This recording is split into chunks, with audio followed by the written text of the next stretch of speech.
Hero TV. Insyaallah kita melanjutkan pelajaran i'rab dari Al-Quran dan kita masuk dalam surat Al-Balad. Baik, ini ayat pertama bunyinya Bismillahirrahmanirrahim.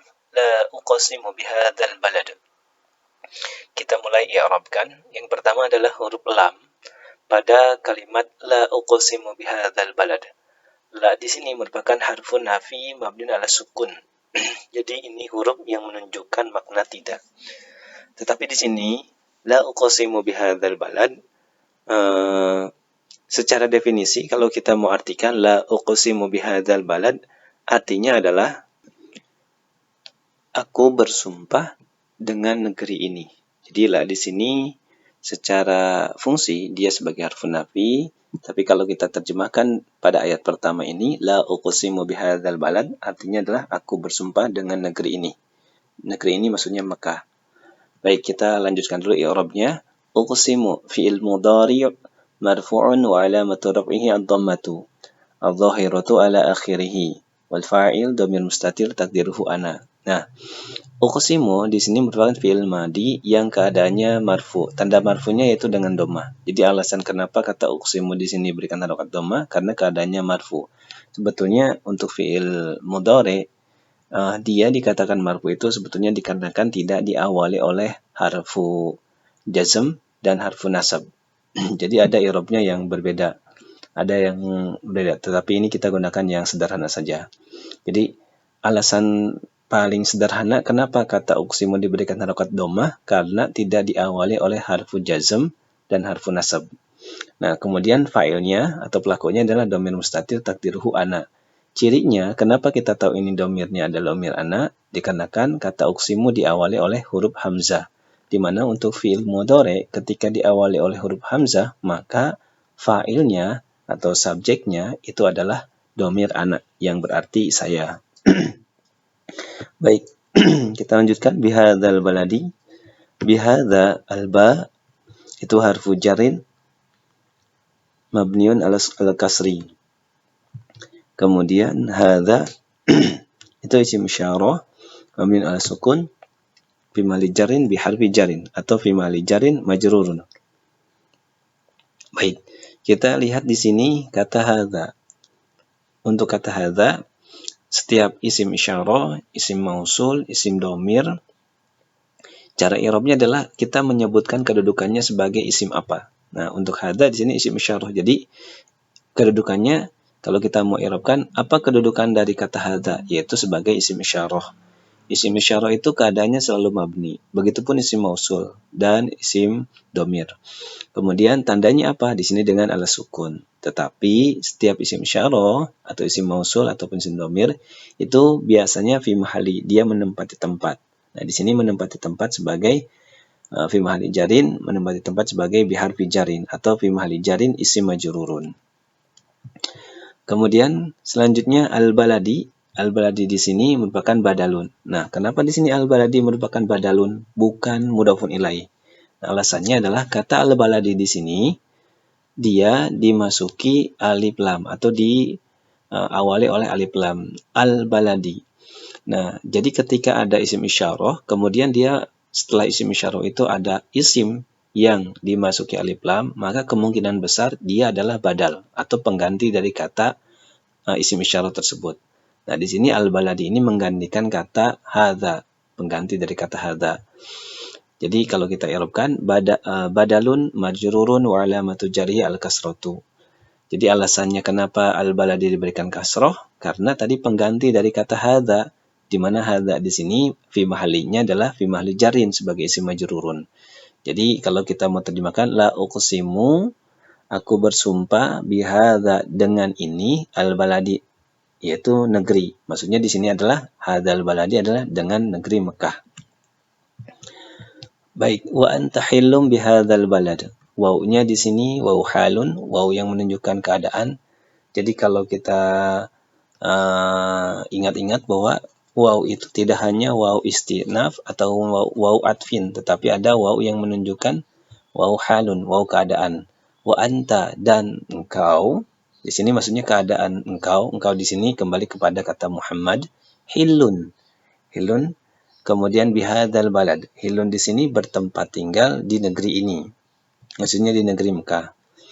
Nah, harfu halun mabniun alal fathi. Kemudian hilun di sini, maaf, anta di sini dhamir munfasil, dhamir yang dia tidak tersambung atau terpisah, mabniun alal fathi fi mahalli raf'in. Nah, ya kan? Ini dhamir munfasil, setiap dhamir pasti itu fi mahalli. Nah, di sini fi mahallinya adalah raf'in. Dia menempati tempat dalam rofa. Sebagai apa? Sebagai mubtadaun, sebagai isim yang di awal kalimat.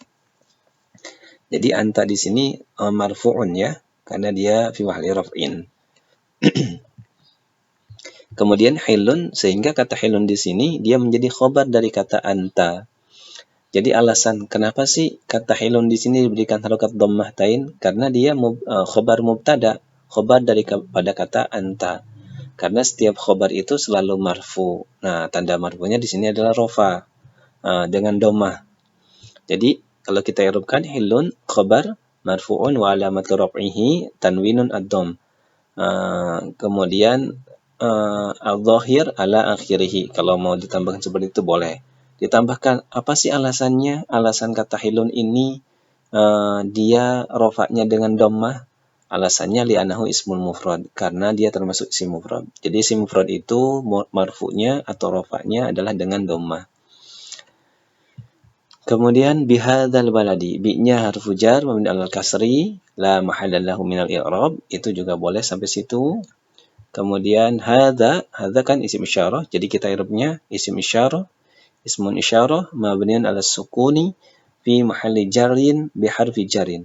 Nah, karena kata hadza ini isim isyarah, berarti al baladi itu badalun majrurun wa alamatu jarri al kasrah. Ini sama dengan ayat pertama ya.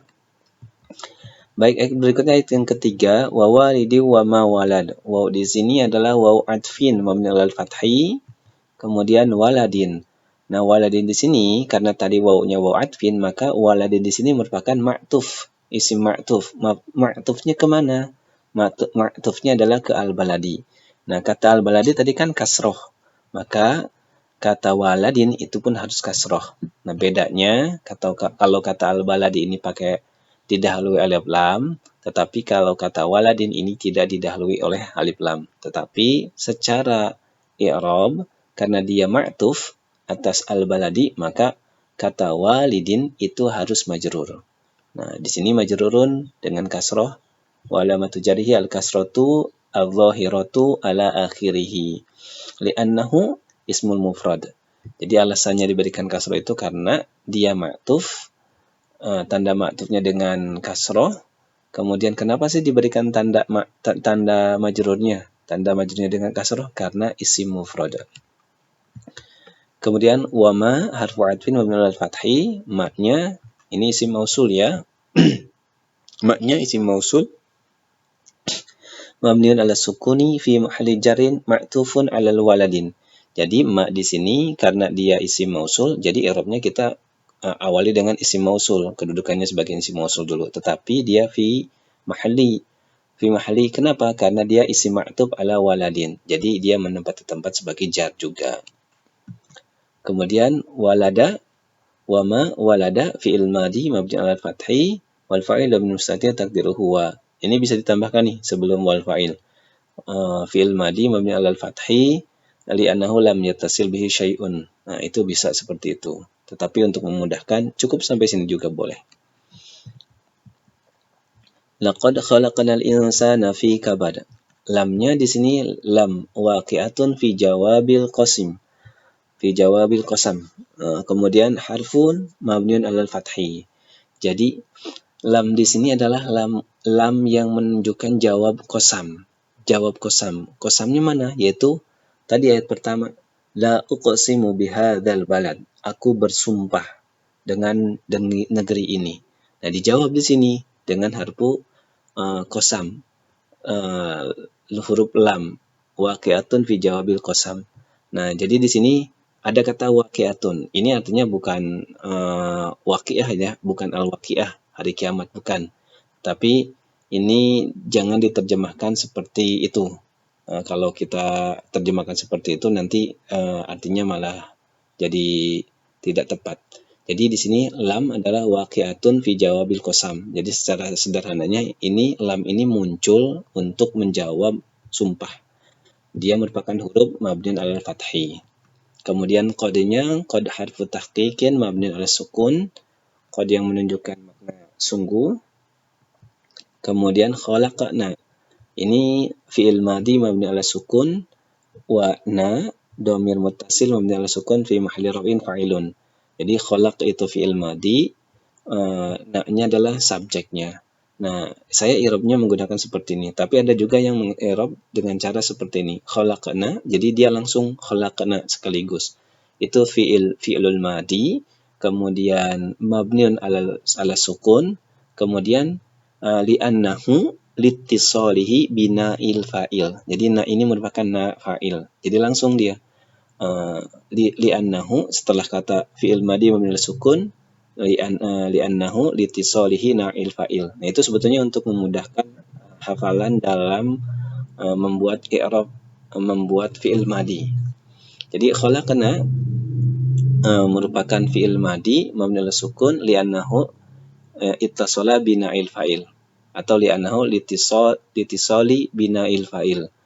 Kemudian ditambahkan wal fa'il dhamir mustatir takdiruhu nahnu. Nah, sama sebetulnya. Tapi saya gunakan yang mudah saja yang ini. Kita pisahkan khalaqnya, kemudian na-nya juga kita i'rabkan masing-masing. Tujuannya untuk memudahkan sebetulnya. Kemudian al-insana ini merupakan maf'ulun bih karena tadi ada predikat, ada subjek, maka ada objek. Objeknya adalah al-insan. Setiap objek itu harus mansub. Mansubnya dengan tanda fathah di sini. Maf'ulun bih mansubun wa alamatun nasbihi al-fathatu. Li'annahu ismul mufrad. Kemudian fi harfi jarin mabni ala sukun. Kabadin karena ada harfi jar berarti isim majrurun. Dibacanya kasroh. Bi fi wa alamatu jari al-kasroh. Nah, seperti itu. Kemudian ayat berikutnya ayat ke-5 berarti ya. Ayat sabu alla yaqdiru alaihi ahad. Ayat sabu ada hamzah. Al-hamzah itu harfu istifham. Huruf yang menunjukkan pertanyaan mabni alal fathi. Yahsabu fil mudhari marfu'un wa alamatu rabhi ad-dhammatu adh-dhahiratu ala akhirih. Jadi dhammahnya nampak yaitu pada huruf ba dan dia adanya di akhir. Wal fa'il dhamir mustatir takdiruhu huwa. Kemudian an la yaqdiru alaihi ahad. An ini merupakan mukhaffafatun minas saqilati harfun mabni ala sukun. Jadi an di sini merupakan harful musyabbah bil fi'il. Jadi huruf yang menunjukkan makna kata kerja. Jadi kalau ada yang mengirabnya harfun musyabbah bil fi'il. Huruf yang menunjukkan atau huruf yang diserupakan untuk bermakna kata kerja. Dikarenakan mukhaffafatun ringan minat sakilah dari berat. Dia mabniun ala sukun. Wasmuha dhamir sa'un. Dan isimnya adalah dhamir sya'un mahdhufun annahu. Jadi an di sini awalnya dia adalah anna. Jadi awalnya anna yang merupakan harfu taukid. Kalau di sini harfu taukid berarti nanti kita harus mencari isim anna dan khobar anna. Jadi awalnya seperti itu, anna. Tetapi untuk diringankan maka tasdidnya dihilangkan menjadi an. Kenapa? Karena mukhaffafatun minas saqilah, karena dia merupakan harfu musyabbah bil fi'il. Huruf yang diserupakan dengan kata kerja. Nah, ini hanya ada di Al-Quran. Hanya ada dalam Al-Quran, tidak ada di yang lain. Dan ini kehebatannya dalam Al-Quran. Kemudian di sini ditunjukkan juga wasmuha dhamir sya'an. Dan domirnya adalah atau domir dari kata anna di sini adalah domir sya'an mahdhufun annahu. Jadi awalnya seperti ini annahu. Tetapi karena dia berat ada huruf lan, di sini ada huruf juga, kemudian ada huruf an dan huruf lan, akhirnya annahu di sini dimahdhuf menjadi an, dihilangkan tasdidnya sehingga berubah menjadi an lan. Nah, jadi kalau di sini kita tadi terjemahkan isim harfu taukid berarti nanti ada isim anaknya. Nah, isim anaknya adalah di sini dhamir ha. Tetapi dia sebagai mahdhuf. Nah, untuk dhamir sya'an ini adalah dhamir yang dimana dia tidak ada tempat kembalinya. Karena kan setiap dhamir itu ada tempat kembalinya biasanya. Tapi kalau untuk dhamir sya'an, itu tidak ada tempat kembalinya. Dan itu pun hanya ada dalam bahasa Arab. Baik, kita lanjutkan. Lan harfun nafi wa nasbin wastiqbal mabni ala sukun. Kemudian yaqdira fi'il mudhari mansubun bilan wa alamatun nasbihi al-fathah. Jadi awalnya di sini yaqdiru, tetapi karena ada lan yang dia berfungsi sebagai harfun nasab, tadi kan maka kata yaqdiru ini berubah menjadi yaqdiro.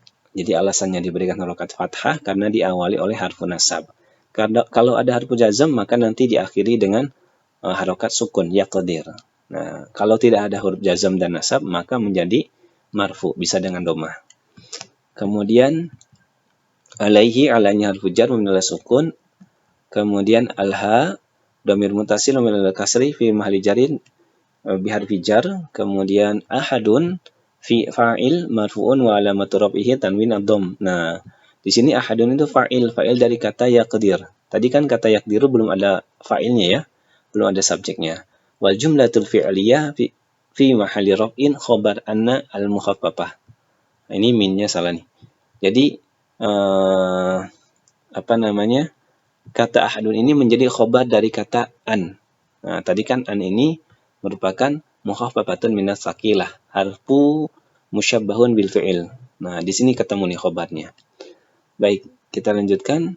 Yaqulu ahlaktu malal lubada.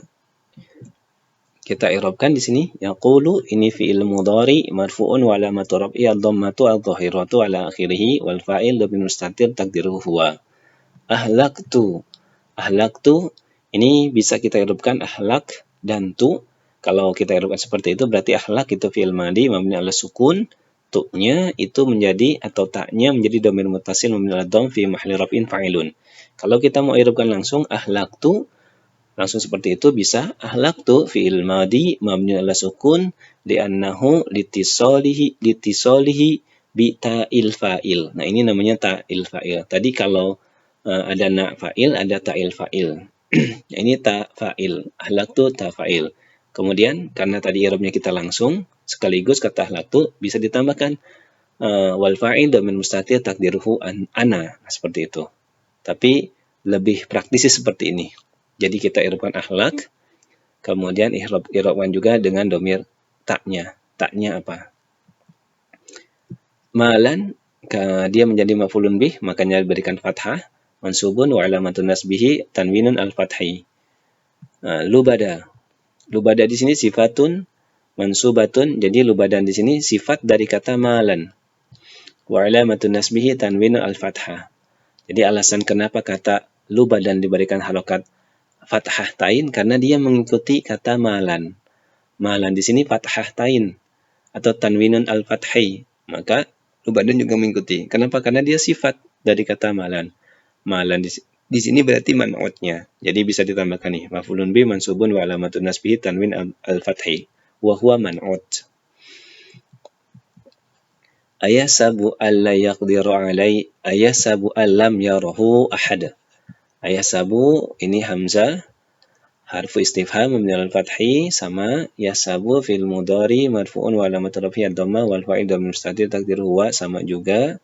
Kemudian an tadi sama mukhaffafatun minas saqilati harfun musyabbahu bil fi'il mabni ala sukun, huruf yang diserupakan dengan fi'il dia mukhaffafatun minas saqilah, ringan dari berat. Maksudnya awalnya adalah anna tapi berubah menjadi an, wasmuha dhamir sya'an makhdhufun annahu. Dan dia juga punya dhamir sya'an tetapi mahdhuf, yaitu tulisannya berubah menjadi annahu. Walam harfu nafi wa jazm. Lam di sini harfu nafi, huruf yang menunjukkan makna tidak tetapi berfungsi sebagai jazm. Maka kalau di sini berfungsi sebagai jazm, maka kata yaro itu merupakan fi'il mudhari yang majzum karena diawali oleh harfu jazm. Mabni ala sukun. Kita lihat untuk kata yaro, yarohu menjadi yaro fi'il mudhari majzumun, ya kan? Bilam wa alamatu jazmihi hadfu harfil illat. Ini harfil illat ya, bukan ilmah. Ini harfil illat. Jadi fi'il mudhari yang keadaannya majzum dan tanda majzumnya adalah dengan hazfu harfi, membuang huruf illat. Jadi membuang huruf ilatnya. Ada huruf ilat di sini. Kemudian walha dhamir muttasil mabni 'ala dhamm fi mahalli nasbin maf'ulun bih. Ha-nya itu menjadi maf'ulun bih. Ahadun, ini belum fa'ilnya ya. Maka ahadun di sini diberikan dhammah karena dia fa'il dari kata yara. Ahadun fa'ilun marfu'un wa alamatu raf'ihi tanwin ad-dhamm. Wal jumlatu fi mahalli raf'in khabar anna al mukhaffafatu min ats-tsaqilah. Jadi khabar anna al mukhaffafah. Alam naj'al lahu 'ainain, hamzah harfu istifham mabni 'alal fathi, lam tadi harfu nafi wa jazm mabni 'alal sukun, naj'al. Nah, ini kita berikan harokat sukun nih pada huruf lam karena ada huruf lam di mana lam merupakan harfu jazm fungsinya. Naj'al, jadi alasan kenapa sih diberikan harokat sukun karena ada lam. Naj'al fi'il mudhari majzumun bilam. Tandanya apa? Wa alamatu jazmihi yaitu sukun. Wal fa'il dhamir mustatir takdiruhu nahnu. Nah, kita tahu ini dhamirnya nahnu dari mana? Dari ini, huruf mudhara'ah, yaitu nun. Jadi huruf mudhara'ah itu ada alif, ada nun, ada ya, ada ta. Kalau dia alif itu berarti ana, kalau dia na berarti dia nahnu, kalau dia ta itu banyak lah. Untuk ta bisa hiya, bisa anta, bisa antum. Kemudian kalau untuk ya itu biasanya huwa, huma. Kemudian lahu, alam harfu jar mabni 'alal fathi, wal ha dhamir muttasil mabni 'alal dhamm fi mahalli jarin bi harfi jar. Kemudian ainain maf'ulun bih. Maf'ulun bih dari mana? Dari kata naj'al. Naj'al ini kan fi'il wal fa'il. Ainain berarti maf'ulun bih. Tetapi maf'ulun bihnya mansubnya bukan dengan kasroh ya. Di sini mansubnya walamatun nasbihi al-ya dengan ya di sini. Jadi ini menunjukkan bahwa kata ainain di sini adalah li'annahu musanna. Jadi menunjukkan makna dua mata. Kemudian kita lihat selanjutnya walisanau wasafatain. Walisanau wasyafatain. Ini wa harfu atfin mabni 'alal fathi, lisanan isim ma'tuf ala ainain, ini lisanan ini ma'tuf atas ainain, mansubun wa alamatu nasbihi tanwin al fathah. Jadi alasan kenapa diberikan fathah pada kata lisanan karena dia ma'tuf mengikuti kata ainain. Walaupun ainain tadi mansubnya dengan ya karena isim musanna, tetapi karena dia mansub maka kata lisanan dia mansub bisa dengan fathah. Kemudian wasyafatain waw atfin mabni 'alal fathi, berarti syafatain ma'tuf ya, isim ma'tufun ala ainain mansubun wa alamatun nasbihi al-ya li'annahu isim musanna, isim yang menunjukkan makna dua. Kalau di sini tadi syafatain itu sepasang bibir ya, bukan dua bibir. Kemudian wahadainahu, wa-nya harfu atfin min al-fathi, hadaina, hada dan na berarti serta hu nanti. Fi'il madi mabni 'ala sukun, wa na dhamir muttasil mabni 'ala sukun fi mahalli raf'in fa'ilun. Wal ha dhamir muttasil mabni 'ala dhamm fi mahalli nasbin maf'ulun bih awal. Hu-nya sebagai maf'ulun bih awal berarti najdain itu maf'ulun bih tsani ya, maf'ulun bih yang kedua. Mansubun wa alamatun nasbihi al-ya li'annahu isim musanna. Jadi mansub itu tidak selalu dengan fathah, bisa dengan ya nih. Kalau fathah, mansub itu identiknya dengan isim mufrad, isim yang menunjukkan makna tunggal. Kalau mansubnya dengan ya, ini bisa dengan dikarenakan isim tersebut bermakna musanna, yang bermakna dua. Bisa juga sebetulnya untuk jama' mudzakkar salim, mansub dengan ya. Nanti mungkin bisa bertemu di ayat-ayat yang lain. Baik, mungkin kita cukupkan dulu sampai ayat ke-10 berarti ini ya. Insyaallah nanti kita buat video berikutnya untuk ayat ke-11 sampai ayat ke-20. Baik, sekali lagi semoga bermanfaat. Terima kasih. Jangan lupa untuk like, share, dan subscribe untuk mendukung channel Al-Insyirah TV. Assalamualaikum warahmatullahi wabarakatuh.